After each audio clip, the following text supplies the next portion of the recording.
Hi guys, it's Jess. Today we're going to discuss role-playing, specifically the gift-based role-playing that I do on Tumblr.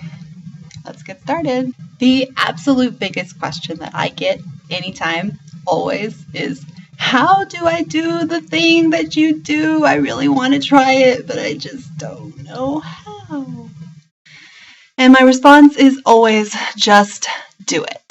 And the reason that it's just do it is because there is no secret to doing this. There's no special formula that any of us are following. None of us have any idea what we're doing, with maybe the exception of TT. But even TT had to figure it out once upon a time. So, yes.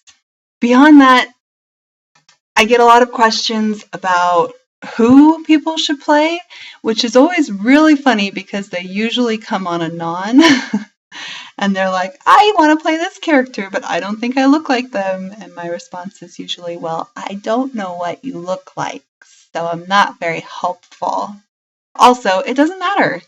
You can look like anybody and still play as anybody. These are book characters. They're open to interpretation. You can make that character your own, and that's what makes it interesting. Plus, there's always the option of original characters, too. Really, the most important thing about what we're doing is that we're having fun. We're not taking it too seriously. We really just throw things on and make it work. So that's what I would recommend doing. Try messing with your hair a little bit, or buy contacts or a wig. You can find some pretty inexpensive ones online and just kind of go from there. Once you've got the wig and the contacts or the makeup, or you're sitting in front of the camera, then you can kind of see what works and get a feel for which characters you want to try. And everyone's interpretation of them is going to be completely different. For instance, I have played Luna, and there are a lot of people online that play Luna, and they're all completely different. And they're all really cool because it's Luna. She's nuts. You can do whatever you want.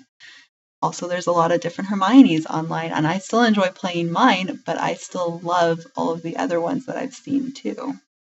The biggest piece of advice that I can offer you is don't expect anything from anybody else. Get into this because you want to. You can't expect the certain reaction from followers or from other role players or anybody else. The only thing that you can control is you and how you're having fun with it, your interpretation of a character, and your enjoyment of it. That's the only things that you can control.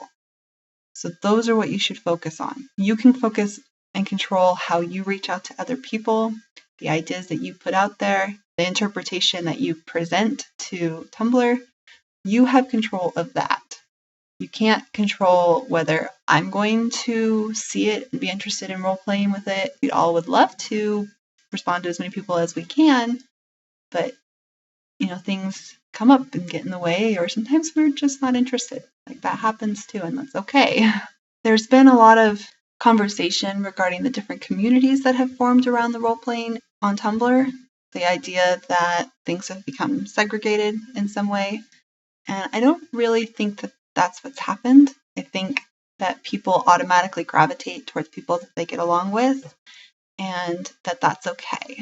I like that there's multiple communities of people that are role-playing, because then you get to tell different stories with different people. If it's all the same people that you're interacting with, you're only getting their interpretations of the characters, and they're only telling one story. Whereas when you've got 4 different Hermiones and 4 different groups, you get to see different stories and different versions and different things that make you think, which is really cool. So if you're interested, you have other friends that might be interested in doing it, some of the easiest and most fun ways to do this is to have a couple other people that you know and start with them. And then the best example of this I have is that, Andy and Katie started doing stuff on their own, and then they kind of got swept into the rest of it. I might have had something to do with that, but that's because they're pretty fabulous. Most importantly, just try it. If you think you want to try it, try it. Try it and have fun. Send me the things that you make. I love to see them. I'll reblog the things that I like. I always do. So give it a try. Have fun and see what happens. Best of luck to you. Bye-bye.